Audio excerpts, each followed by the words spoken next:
It's 2020, it is time for a brand new year, a brand new decade, and we're gonna kick it off with a bang. I'm gonna give you 7 tips on how you can have success on Spotify and other streaming platforms this year. Let's get into it. Last year, I spent about 3 or 4 months digging through developer conferences and learning from the engineers at Spotify how the Spotify algorithms and algorithmic playlists work. How does the recommendation engine work? This is a very condensed version of what's available in our Spotify Field Guide training, but it should be enough to, if you follow these tips, you're gonna have a better year on Spotify than you did last year. So let's kick it off with tip number 1. Don't use sketchy traffic, period. A lot of misguided artists will run ads on Facebook targeting like Malaysia or like the Philippines or Saudi Arabia or Argentina. And the problem with targeting these countries is that they have a high preponderance of bot traffic. Fake accounts, click farm workers. You're not going to get high ad revenue from it. It has the potential of eventually getting removed from any account you send it to. So if you get a play from one of these bots, Spotify might just remove that play in the future. I mean, YouTube's done it, Instagram has done it, Facebook has done it. Probably Spotify is going to do it too. In fact, in 2019, they announced that they were forming some kind of coalition with major labels. Yeah, right. To cut down on bot traffic, to make sure that there is less bot traffic in the future on Spotify so that people can get accurate metrics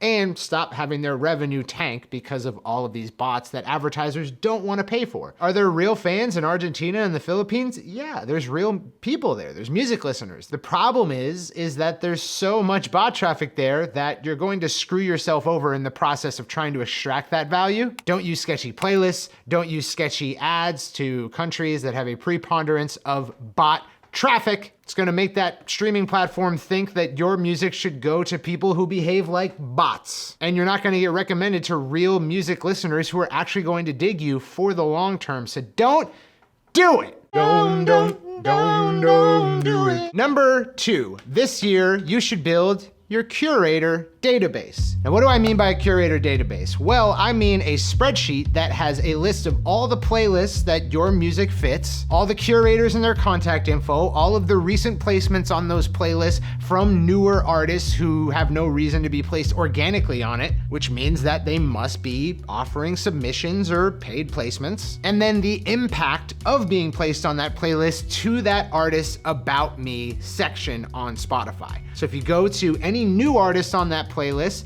and you check out their About section, you should be able to see how many monthly listeners came from the playlist. Doing this is incredibly important because it means you'll have a network of curators of playlists that your music would fit for, who you can reach out to whenever you have a new release. I'm gonna walk you through it step by step in a really condensed version. If you want more information, check out the Spotify Field Guide training, which includes an entire really long lesson on how to do this. Step 1, find user-generated playlists that place your kind of stuff. Make sure that you find a wealth of playlists that we can whittle down to the right ones that place music that sounds like what you do. Step number 2, make sure that there's new artists on those playlists. That way you know that they're not just building a playlist of legacy artists or established artists. Write down all of those artists because they're going to pay for or submit for placement again in the future, and you want to know who they are when that happens. Step number 3, find contact info for the playlist curator. First, you want to cross-reference their username on Google. I would wrap it in quotes so that Google knows you won't accept any search results that don't have that specific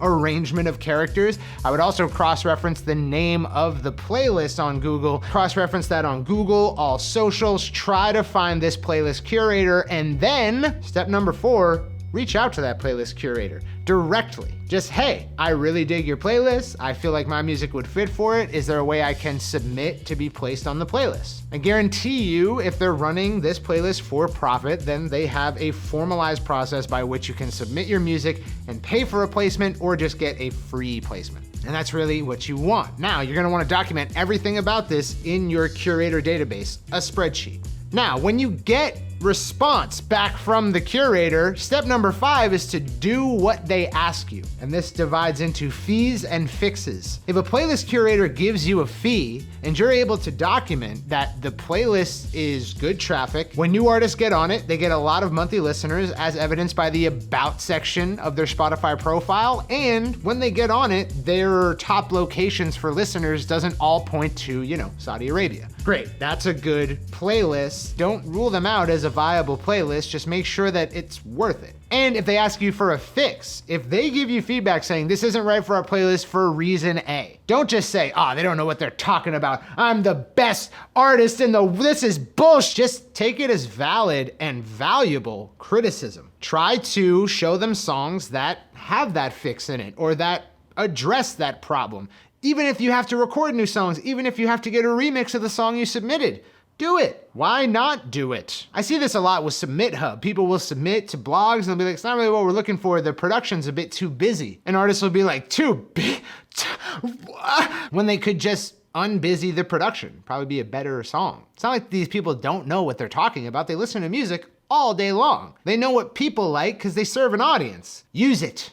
Use it. Step number 6, measure your results. Whether this be if you catch a new artist getting onto that playlist, track their about section over the first week, see what happens to their monthly listeners, see what happens to their locations. And if you get a campaign through that playlist, measure those results as well. Document all this in your Curator database. And then step 7, repeat. Do it again and again and again and again. If you have a network of 40 curators, 10 of them free, 30 of them paid, that you can activate anytime you release a single, you're good. Very high impact tip for the next year of Spotify, but we spent a lot of time on it, so let's try to speed this up. Number 3, make it easy for your fans to access your Spotify profile. It seems obvious, but it's not really. There's a lot of people who get this wrong. You want to make your streaming presentable at all stages of the listener journey. Stage 1 is introduction, right? Now, if they get introduced to you through a social post in the comments, great, Spotify link. But if they go to your social profile after seeing that,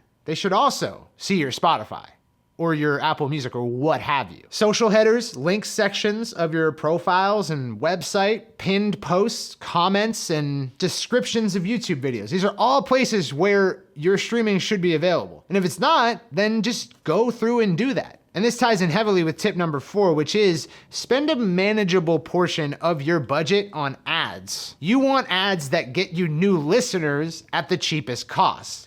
Pointing them to Spotify does not have to happen in the call to action of the ad. And we teach a lot about advertising, including in our Spotify field guide training, of course. But just so you know, if you're running Facebook ads with a button that goes to Spotify, sometimes you'd be better served by just running a video and then in the comments of that video, pointing people to your Spotify. What matters is that you are spending an amount of your budget on ads that you can afford month to month for the entire year. For me, this is $300 a month that I'm putting towards my social advertising. And I'm gonna use a mixture of direct to Spotify ads and listener creating ads, just a video, but in the comments, we've got that Spotify link. When your fans can easily access your Spotify profile, your streaming profile, and you've got ads constantly running, you've got new listeners coming in, they're paying attention to you, they're finding out more about you, and when they go to do that, they're getting to your streaming and becoming listeners. And this also ties in heavily with tip number 5.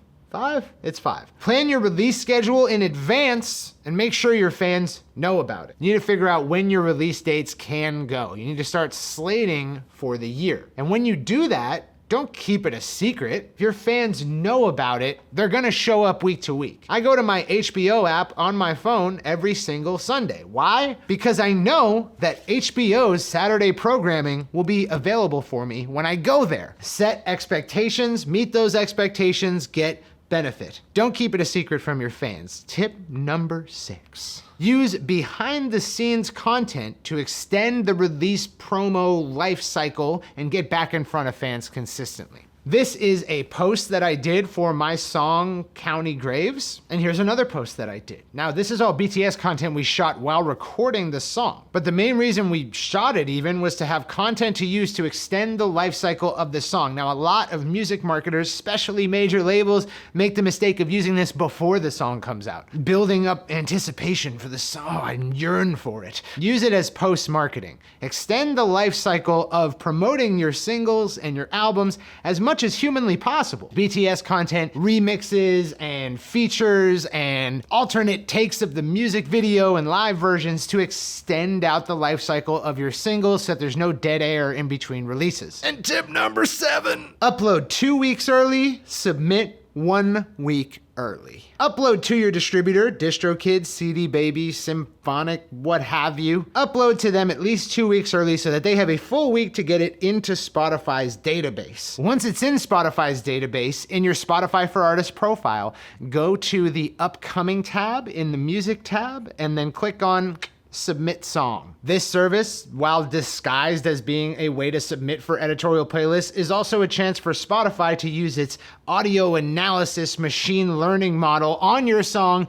to determine its sonic profile and then recommend it to users who like songs that are sonically similar to it, but it can't do it unless you submit 1 week early, which is how you get immediate inclusion on Release Radar in your first week. So if on a Friday your song is in the database, you submit it for editorial inclusion, and then next Friday it releases, you're on Release Radar, baby. Oh, you're on it. So just to recap, don't use sketchy traffic. Build a Curator database. Make it easy for your fans to access your Spotify profile across every stage of the listener journey. Keep it in the footer of your emails, put it at the header of your social channels, whatever. Spend a manageable portion of your marketing budget on social advertising. Plan your release schedule in advance and make sure that your fans know about it. Use behind the scenes content to extend the life cycle of your single or your album or whatever you're releasing, and upload 2 weeks early, submit 1 week early for inclusion on Release Radar, which,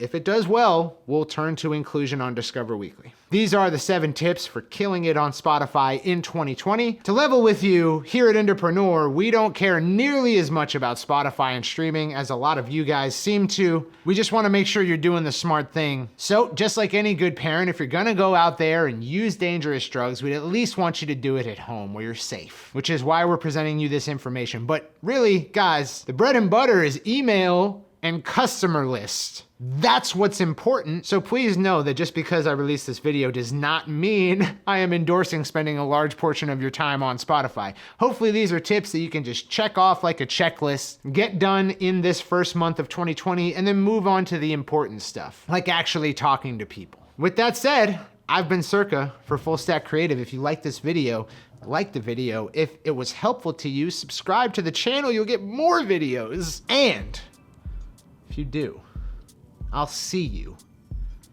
in the next video. The next one. I'll see you in the next one. Peace.